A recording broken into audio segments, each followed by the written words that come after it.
Welcome to today's video of answering the question how to be a Chad. Maybe not this one, because this one isn't that good. To be a Chad in this game, what do you need to do? First and foremost, be Chad here and get buffed. And secondly, knowing the game systems. I have seen a lot of discourse online about statuses, about stats, about what inflicts what and how much damage it does, which stats to get on the stamps, and everything. I will do a separate stamp guide later on, but the first question that we have to ask is which stats are even good? Before I do a stamp guide on what to look for, how to upgrade and everything, we need to first learn the basics about what's even on the stamp, right? Currently, the stamp works like this. This is just a short overview that on this piece here, we have three stats that we can drop here. Attack, ultimate charge, and ailment damage bonus. In today's video we are going to answer the question, is ailment damage bonus even good to have, or is it automatic salvage? The TLDR to this is this. Stamps in itself, if you have 3 damage component in the advanced stats, you bring it to level 10, you ascend it once. If the proc is on a stat that you need, that you want, like attack, crit rate, crit damage, or ultimate charge rate, take it further. But in this case, for example, this piece here is not going to be used by anybody with ailment damage bonus, so you roll it just once, maybe just for the ultimate charge. I did this, by the way, for testing purposes. You shouldn't do this because you have a flat stat HP here and you have a dead stat here. Not that ailment damage bonus is a dead stat, but in this case it is, because the character we are going to use this on is not using it. So, with that said, like I said, stamp guide will be coming later. You will see ailment damage bonus quite a bit. The first takeaway is this. We don't know what kind of characters will be released. We don't know yet if anything else will be added to ailment damage. Currently, the current stats are Lacerate and Wound, right? These are the only 2 stats which are under the influence of the ailment damage bonus. The only 2. Rukia's with her Breaking Eyes, it was on the passive here. This here, where she attacks frozen enemies, the damage you do is based on her attack and attack only. Ururu's Burning doesn't apply to ailment damage. So the burning area here is only based on her attack per second, no ailment damage. Another good way to find out if there is ailment damage in something is to check for the boundaries. For example, we go through them here, for example. There is nothing at all indicating ailment damage.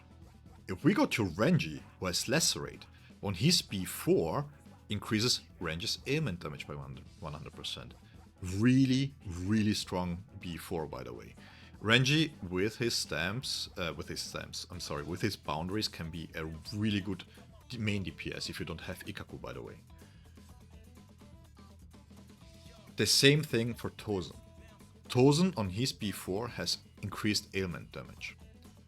This doesn't automatically mean that only if you have it in the boundaries it increases ailment damage, or it is an ailment in that sense. Check the status window here to be sure that it is an ailment damage. It will indicate it here. With that out of the way,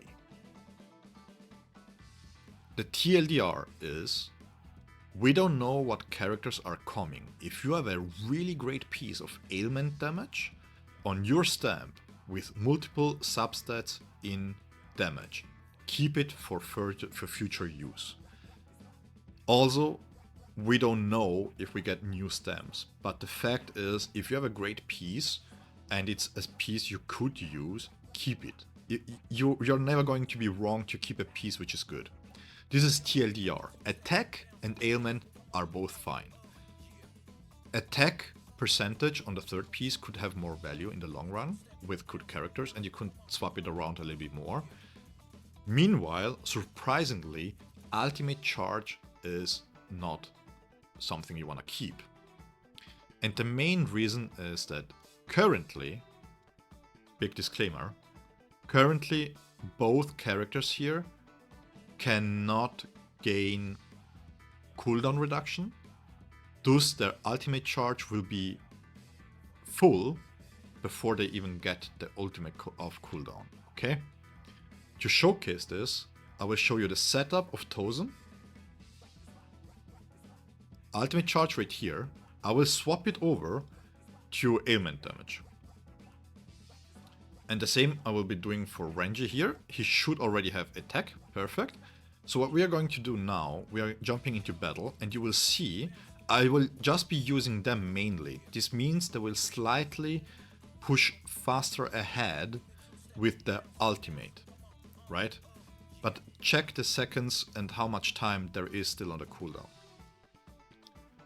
I will just do a normal rotation, nothing fancy, no supports in here. You can, if you run any kind of support, you don't have to switch them in as much as you need to. Kiske is completely fine to sit in the back and wait for the ultimate. You want to push for him for the ultimate, but it depends on your crit rate, but that's another video for another time. So we just go here, check here, okay? I like to initiate like this with Tozen. We will just build up our battlefield skill. We will just do it once. Switch back. You see how much ultimate charge that I gain. Same here. Renji is even a little bit slower when he gets to ultimate.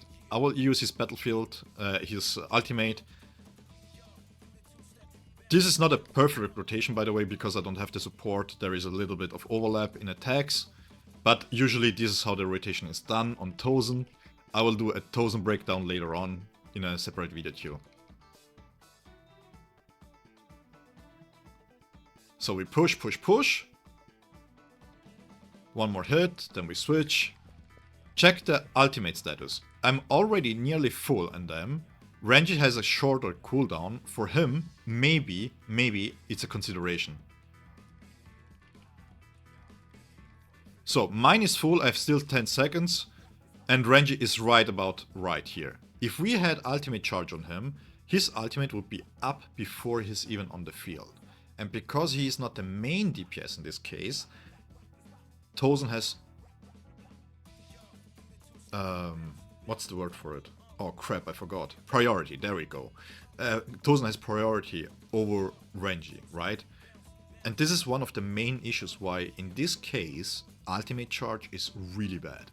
Generally speaking, ultimate charge isn't as valuable as you think it is, except for fights like Aizen, where you have to dodge a lot and where you don't have a much uptime. The lesser uptime you have, or your name is Bichigo, Bankai Ichigo, sorry, the more value ultimate charge has. The less uptime you have, again, the more value it has, because you're not as active, you're not pushing as much damage, you're not getting spiritual pressure to warm it up. Like for example, if I use it now, right? And let's say I have to dodge a lot. I could do a proper fight actually, but it doesn't matter.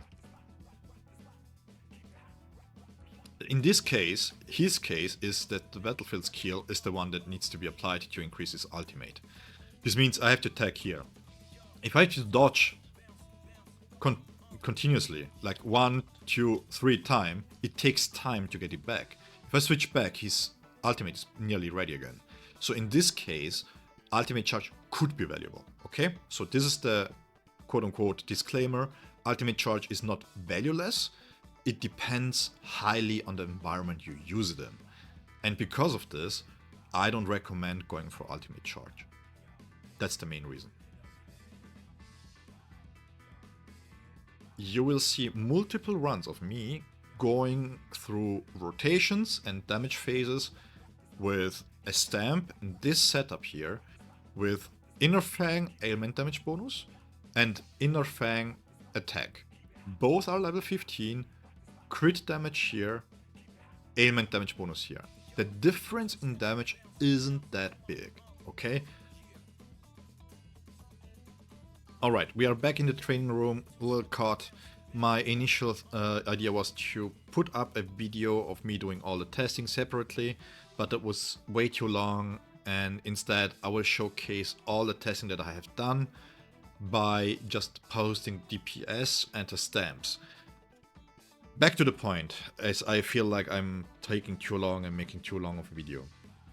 What I'm going to show you right now, and this is a big disclaimer, the rotation I'm going to do is based upon the fact that I have a B2 Tozen. This is the big disclaimer.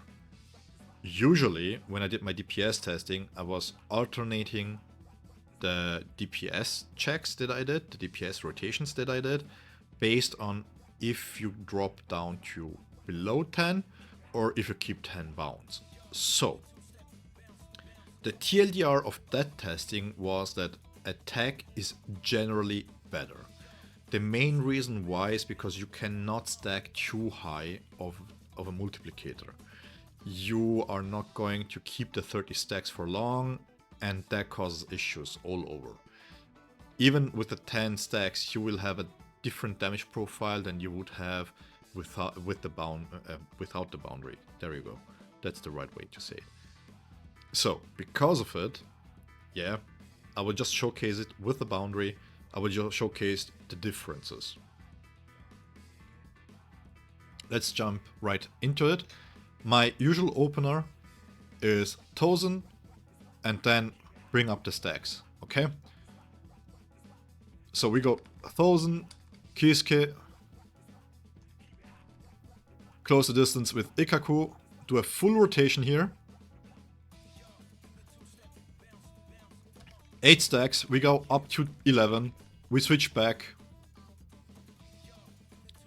We delay his ultimate real quick. We do another battlefield full. Back to Kisuke, full stack, into his ultimate, into my battlefield effect, into his Bankai, so that we got full benefit of it. Here, because I have the boundary, it doesn't really matter, but I want to always ensure that I do my battlefield effect with 30 stacks. Back into him, use his technique. 1 melee. Here again, this is not at 0, he has everything he needs.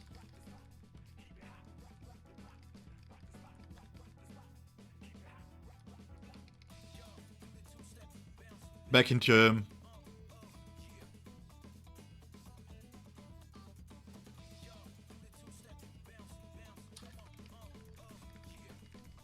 I was a spitzly. I'm speaking German there. I was a little bit too slow there. But generally speaking, this is the rotation, okay? So now I'm going back. I will cut back in with the next stamp. Oh, no, wait. Let me show you the stamp first. That's how you do it. Oh, I hit my reset time. Okay, never mind. Something to do after this. So this now was with ailment damage bonus, right? Now we are doing the same thing with attack damage. Same rotation here. Let's go. Tozen first. Into Kisuke. Into Ikkaku. We wait for the 8 stacks. We don't go into the battlefield effect. We should be at 8 anyways, but you never know.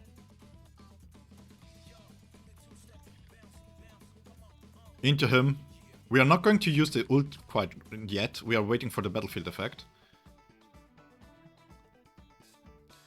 There it is. We switch back. Stack up. Use ultimate. Into battlefield effect. Into Bankai. We go into the technique and into Benihiko. Make sure to have 30 stacks when we hit this. We could do it differently too, but generally it doesn't really matter. Well, it does a little bit, but you don't delete it anyways, so it's just a little bit more damage. This way.